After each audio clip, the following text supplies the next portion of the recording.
You lived up to the standards of the most decorated American soldier of World War II, Audie Murphy, who famously repelled an overwhelming enemy attack by himself for one simple reason. For decades, the final hours of Audie Murphy's life were believed to be a straightforward aviation tragedy. But new evidence emerging from flight records, weather reconstructions, and overlooked investigation notes is now forcing experts to re-examine everything. What was once labeled a routine crash may have involved far more complexity than originally admitted. 6 men boarded that aircraft expecting a normal business flight, yet only silence followed. What really happened above Brush Mountain is now being questioned again. The boy who became America's most decorated soldier. Audie Leon Murphy's story did not begin with fame, medals, or Hollywood cameras. It started in the quiet hardship of rural Texas on June 20, 1925, in Hunt County near Kingston. Born into a large, struggling farming family, Audie grew up in a world where survival mattered more than comfort. His parents, Emmett and Josie Murphy, worked the land for little return, moving from place to place just to find steady work and enough food to get through the year. Life forced Audie to grow up fast. He left school after the 5th grade, not by choice, but by necessity. There were no easy days waiting for him, only work. He picked cotton, tended fields, and hunted small animals like rabbits to help put food on the table. Those years shaped him in ways no classroom ever could. He learned patience, discipline, and the instinct to act quickly when situations turned uncertain. Everything changed when the world was pulled into war. In 1942, still only a teenager, Murphy made a decision that would define history. He enlisted in the U.S. Army by altering his age because he was originally rejected for being too young and too small. After finally being accepted, he began training at Fort Sam Houston and several other bases, preparing for a war he had only seen in newspapers. By 1943, he was deployed overseas. He became part of Company B, 1st Battalion, 15th Infantry Regiment, 3rd Infantry Division. His early combat experience took him through North Africa, Sicily, and later Italy. Each battlefield added another layer to his transformation, from farm boy to soldier, and eventually to leader. As Allied forces pushed deeper into Europe, Murphy's reputation grew. He was repeatedly placed in situations where survival depended on split-second decisions. Over time, he earned recognition for extraordinary bravery, receiving multiple military honors, including the Distinguished Service Cross, 2 Silver Stars, and the Legion of Merit. But those were only the beginning. Everything escalated in January 1945, near Holtzwihr, France. During a brutal German counterattack, Murphy's unit was overwhelmed by tanks and infantry. He ordered his men to fall back while he stayed behind, climbing onto a burning M10 tank destroyer. Alone and exposed, he used its machine gun to hold off advancing enemy forces. Even as bullets closed in, he refused to retreat. When the attackers got too close, he called artillery strikes directly onto his own position. Against all odds, he survived. And more importantly, he stopped the enemy advance long enough for his unit to regroup. That moment would later define his legacy. For his actions, he was awarded the Medal of Honor by President Harry S. Truman in 1945. Overnight, Audie Murphy became a national figure. Newspapers told his story, and returning home, he was welcomed not as an ordinary soldier, but as a living symbol of courage. But war heroism was only the first chapter. Murphy soon documented his experiences in a memoir, To Hell and Back, which brought his battlefield story to a wider audience and eventually led him into Hollywood. The transition seemed almost unreal. Battlefields replaced by movie sets, gunfire replaced by cameras. And yet, behind the growing fame, another life was forming quietly in the background, one filled with contracts, travel schedules, and business decisions that would soon pull him into a very different kind of journey, leading directly to the flight that would change everything. The second life of Audie Murphy begins. After the war ended, Audie Murphy didn't fade into ordinary life like most soldiers. Instead, he stepped into a completely different spotlight, one built not on survival, but on fame. His story had already been written in medals and battlefield reports, but now it was being rewritten in books, films, and public appearances. It all started with his memoir, To Hell and Back, published in 1949. The book detailed his wartime experiences in raw, unfiltered form, giving readers a close look at the fear, pressure, and chaos he had lived through. It quickly gained attention, and Hollywood saw an opportunity. Universal Pictures purchased the rights and turned the story into a film released in 1955. In a rare move, Murphy played himself in the movie. The film became a commercial success, introducing him to an entirely new audience who knew him not as a soldier, but as a screen figure. That single project opened the door to Hollywood permanently. What followed was a steady stream of acting roles across war films and westerns. He appeared in productions like The Cimarron Kid and The Red Badge of Courage, working under tight studio schedules and demanding production conditions. Film sets became his new battlefield in a way: early call times, long shooting days, and constant travel between locations. Directors like Bud Boeticher worked with him on outdoor-heavy shoots that often required physical endurance rather than combat skill. Behind the camera, Murphy was learning a different kind of discipline. He had to adjust to lighting setups, scripted timing, and multiple takes, far removed from the split-second decisions of real warfare. Still, he adapted, building a reputation as a reliable working actor rather than just a decorated veteran playing roles. But acting was only one part of his expanding life. Murphy also entered the world of music. He collaborated with songwriter Scott Turner, and together, they created several country-style songs that reflected simple storytelling and emotional themes. One of their most notable works, Shutters and Boards, gained commercial success after being recorded by Jerry Wallace in 1962. The song climbed the charts and was later covered by other artists, turning Murphy's name into a quiet presence in the music industry as well. Their collaborations continued with multiple compositions that generated royalties and added another income stream beyond film. While he was never a full-time musician, his songwriting credits showed a creative side that few people associated with the war hero image. At the same time, Murphy began exploring business ventures. He invested in small companies and accepted advisory or board positions in several enterprises tied to real estate, leisure, and regional development. Corporate records link him to ventures such as Telestar Leisure Investments and related business groups. These roles were not symbolic.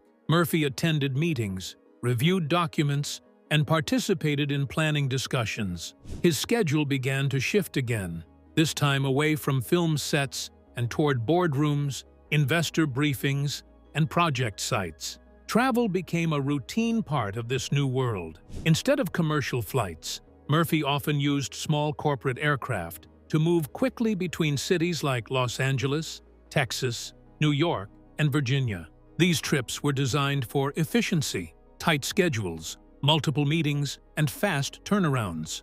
Flight logs and registration records show frequent use of an Aero Commander 680, a twin-engine aircraft used for executive transport. These planes allowed business groups to move without commercial delays, but they also relied heavily on pilot judgment and weather awareness. Murphy was often accompanied by business associates, including Claude Crosby, Jack Littleton, Raymond Prater, and Kim Dodei. Their names appear repeatedly in company filings and travel records connected to Telestar-related operations. Meetings were scheduled across multiple cities, including Richmond and Roanoke, reflecting ongoing business expansion efforts. By 1971, Murphy's life had become a layered combination of public appearances, entertainment work, and corporate responsibilities. He was no longer just a soldier or an actor. He was part of a network of investors and partners managing active business interests. And on May 28, 1971, all of those threads converged into a single journey. A routine business flight was scheduled with familiar names on board, a known aircraft, and a planned route through Virginia. But as records show, routine in aviation can change without warning. Because once those wheels left the ground, the combination of weather, timing, and decisions in the cockpit would push this flight into a chain of events that would soon become one of the most debated crashes tied to a national hero. When a business flight became a deadly descent. On May 28, 1971, Audie Murphy boarded a small corporate aircraft that would become central to one of aviation's most examined crashes. The plane was an Aero Commander 680 Super, tail number N601JJ, a twin-engine business aircraft built for short executive travel. It was owned by the Colorado Aviation Company and commonly used to transport executives and associates between regional destinations. The aircraft was not commercial or large-scale transport. It was a compact executive plane designed for efficiency, fast trips, limited passengers, and flexible routing.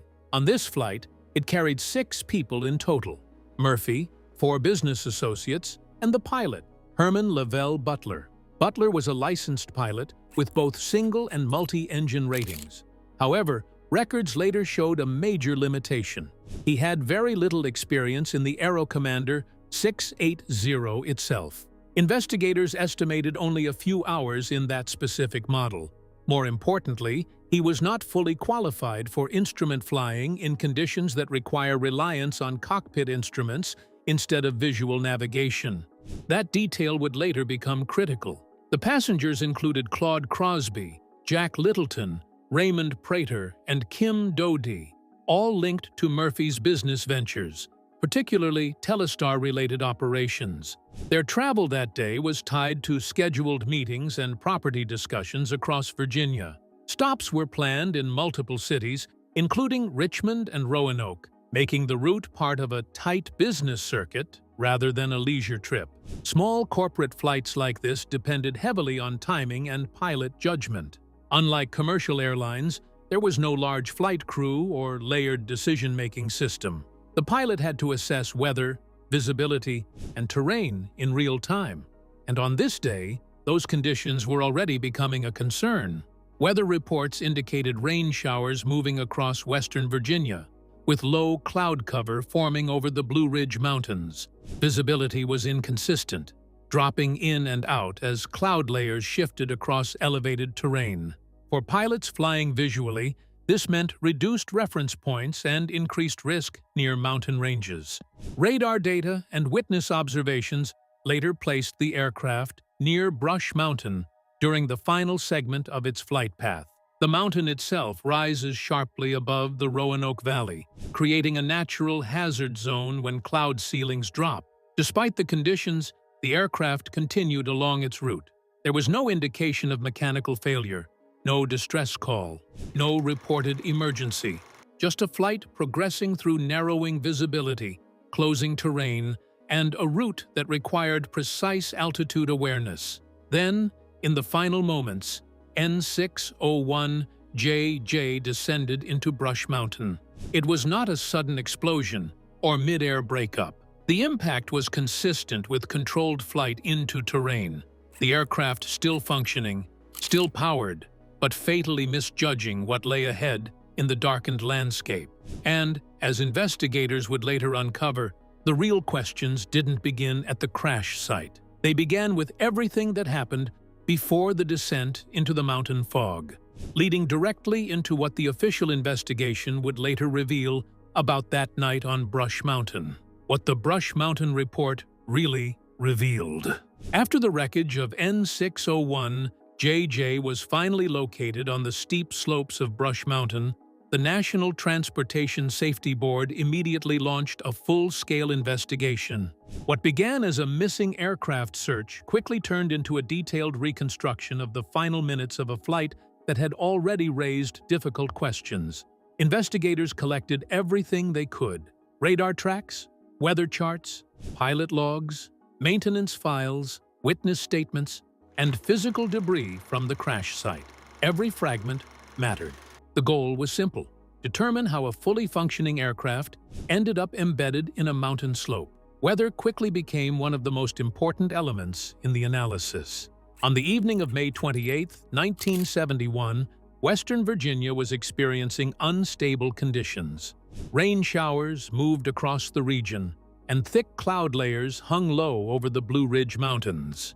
Visibility in some areas dropped significantly, especially near elevated terrain. For pilots flying visually, this created a dangerous environment. Mountains that were clearly visible during daylight could disappear entirely into cloud cover, removing critical reference points used for safe navigation. The aircraft involved, an Aero Commander 680 Super registered as N601JJ, was a twin-engine executive plane designed for short business travel. It was not equipped for complex weather operations unless flown under proper instrument procedures.